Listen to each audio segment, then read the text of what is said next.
Chapter 27, Kelsey. When life gives humans lemons, they make lemonade. Supernaturals take those same lemons and tear them apart.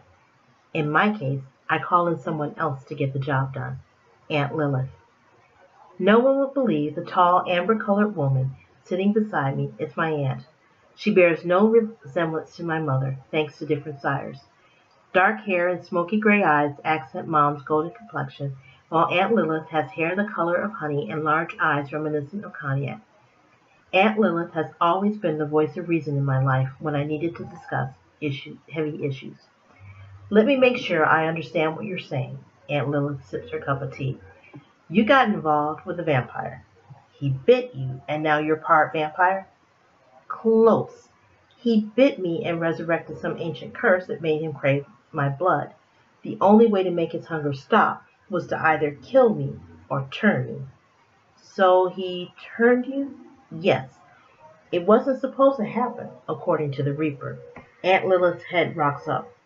You involved an assassin? What were you thinking? I guess we weren't, that's for sure.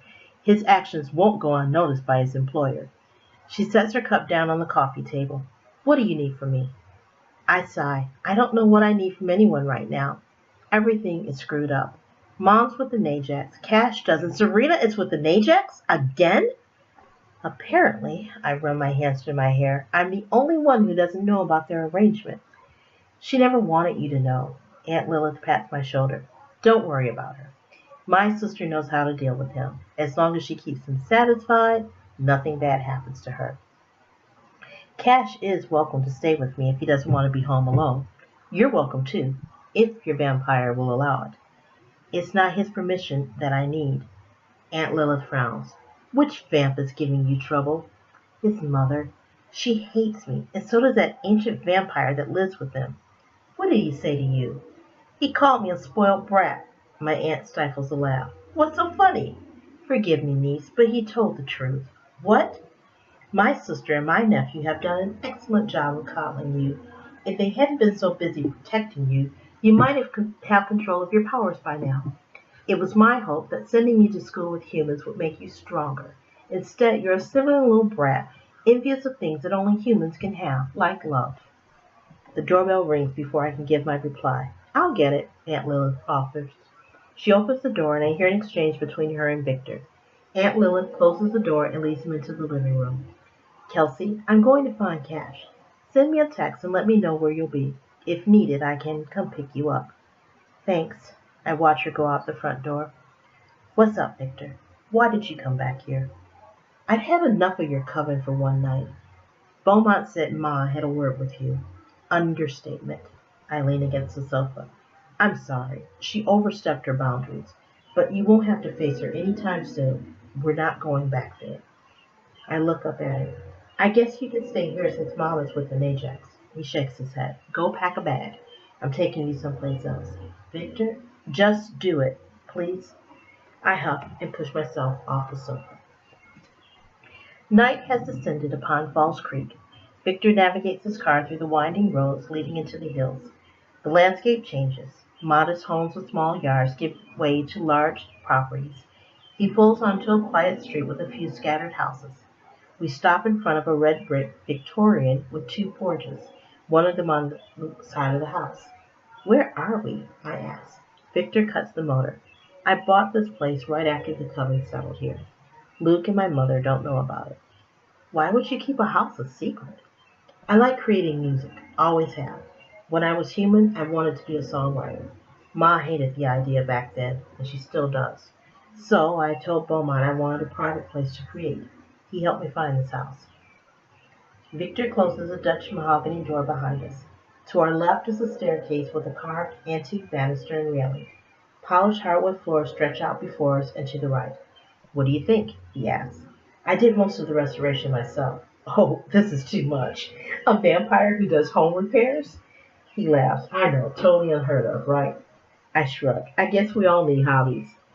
We step through a doorway into a living room with a comfortable-looking black leather sofa. The only other piece of furniture is a black baby grand piano and a bench in front of the bay windows. Not much on decorating, huh? I have all I need. He runs his fingers across the ivory keys. Do you play? Not since I was a kid. Mom made me take lessons for a long time. I stopped when I turned 12. Victor sits on the bench and starts playing an unfamiliar tune. Why are we here? We meet with council in a few days. Although the Najax gave his approval, the leaders could decide otherwise. How do we convince them to rule with the Najax? I ask and sit beside him. By convincing them that we're a couple. They have to believe he wanted me to turn you. So your mother was right, huh? She said the same thing to me. Victor places an arm around my shoulder. Hey, we can do this. We take the next few days to get to know each other better. First things first, I need to teach you how to shield your thoughts. That's something else your mother said. Ma's a wise vampire. She's always looking out for those she cares about. Understatement. He raises a hand and strokes my cheek. I'm sorry Ma and Beaumont hurt your feelings. They shouldn't have been so blunt with you. My eyes meet his. You believe the same thing, though. Why would you want to be with someone who's selfish and spoiled? Sweetheart, you're young. It sort of goes with the territory. And since you're thinking it, Luke turned me when I was 18, 20 years ago. 20? But that would make you... Victor places a finger over my mouth. A vampire doesn't like to discuss his or her age. Besides, it's just a number. Physically, the number is accurate. But I died at 18. I'm no different than any other 18-year-old male. I put a little distance between us. Why not find someone who would be age appropriate? Where would I find a 30-something creature who looks to be in high school? Another vampire? I don't want another vampire. Victor's voice becomes husky and subdued. I want you, Kelsey, and I'm willing to wait for you, as long as it takes. I'll wait until you're ready for me. I rise off the bench and go to the window. I'm sorry. It's going to take me a minute to get used to the age difference. It didn't bother you when you didn't know. Disappointment colors his words. True. I accepted him for what he was. No doubts whatsoever. I turn from the window. But I do know now. Hey, let's talk about something else. Like your visit with the Najax. I told you he gave us permission. He said more, and you're keeping me from knowing it. What gives? He gave us permission because he wants to study us.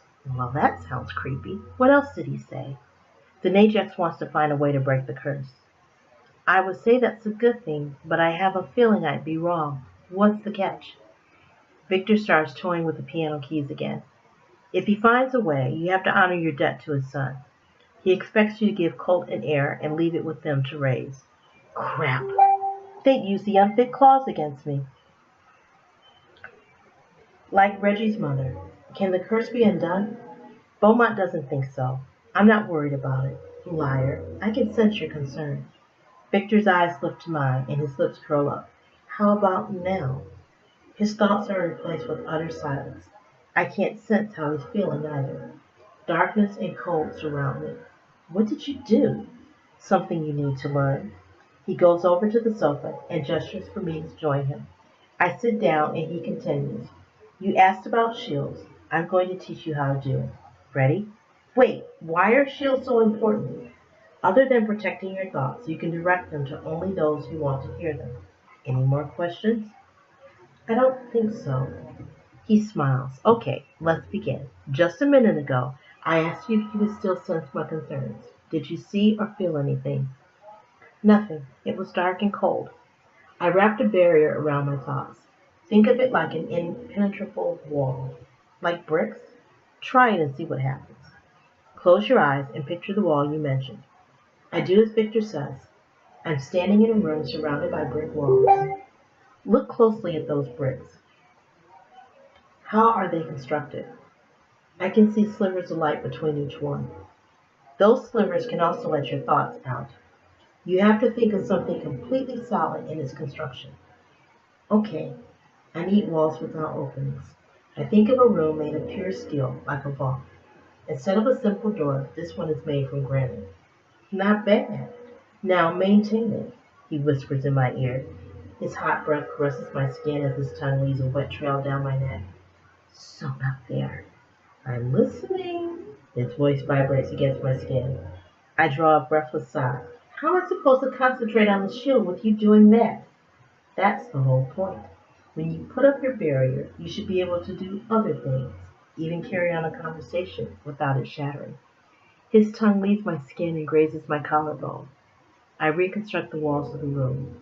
This time I picture myself standing in the center of it. Victor is on the other side of the granite door. Nice, he mutters, a hint of excitement in his voice. I bet I can still get through. Without warning, his mouth comes down upon mine with such urgency I'm breathless. I wrap my arms around Victor's neck as he pulls me beneath him. No sooner than it starts, it's over. Victor laughs against my throat. What's so funny? I twist away from him and sit up. Where's the shield? The shield? My cheeks feel hot. I forgot about it. We'll keep working on it. He stands up and reaches for my hand. Time for a snack. I brought the grocery bag with a couple of bottles from Beaumont, I say, rising to my feet. Perfect. We can practice more later.